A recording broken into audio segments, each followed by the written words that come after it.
Two of my favorite devices from the S20 series are the S20 Plus and the S20 FE. The S20 Plus was released in the beginning of 2020 alongside the regular S20 and the S20 Ultra.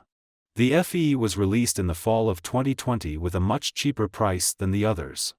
The prices of both devices have fallen a lot, however, and nowadays they are almost identical.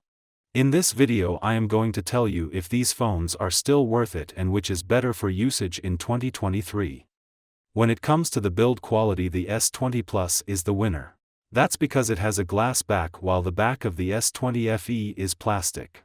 The S20 Plus feels very premium, and combined with the aluminum sides it looks and feels amazing.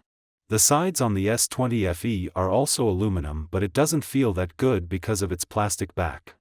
Also, if we look them at the front, the S20 Plus has slimmer bezels all around while they are very pronounced on the S20 FE.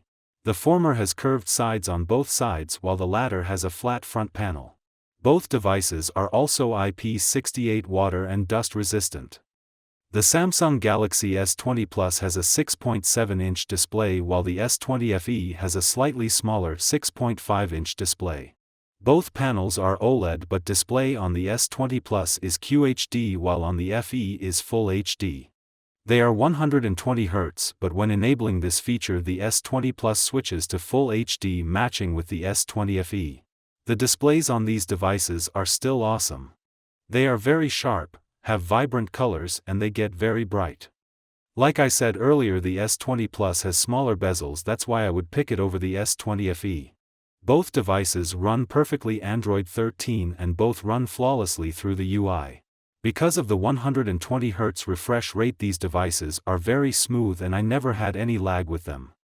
Performance between these two phones is very similar, even though when testing them side by side the S20 FE is a little bit faster. They are still good even in 2023.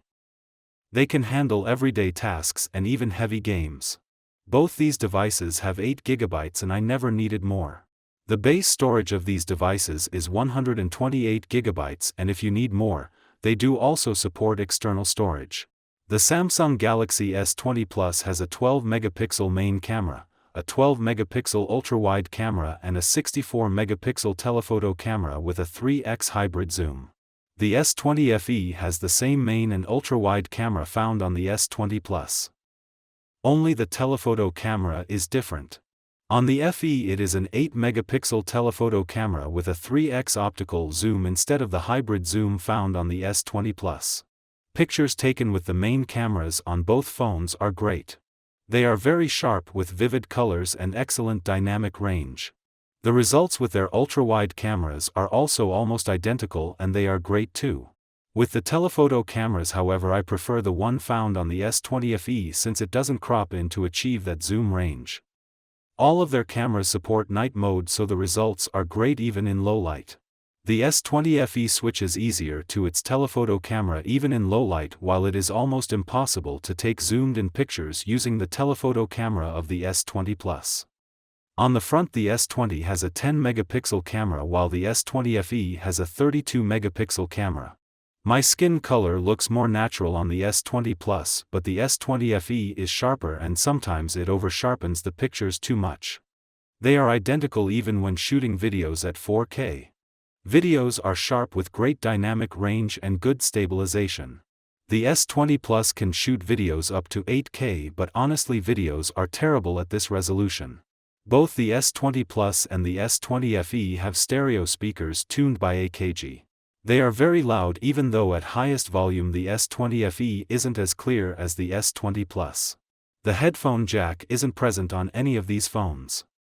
The battery capacity on both devices is 4,500 mAh, but in 2023 battery life on them isn't as good.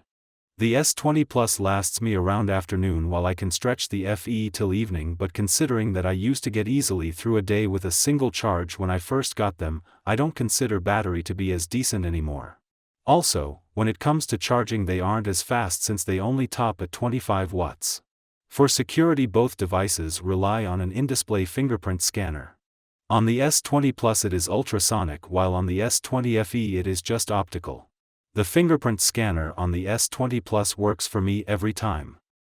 It is very fast and reliable. On the S20 FE it isn't as fast, even though it isn't as slow as the ones found on the A series.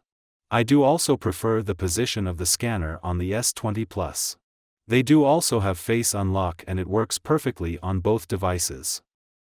In late 2023 these phones are priced around $200 to $220, and in my opinion, if you get them at these prices, they offer an amazing value for money. While personally I lean more towards the S20 Plus since it looks a bit more modern, I can't deny that the S20 FE is also just as good. Although these phones are more than 3 years old, I think they can still perform good for one more year or two, but you should know that they won't receive any more major updates. While people have some issues with green screen on the S20 Plus, I haven't had any problems so far and my experience has been great. Thank you for watching and please consider subscribing to my channel.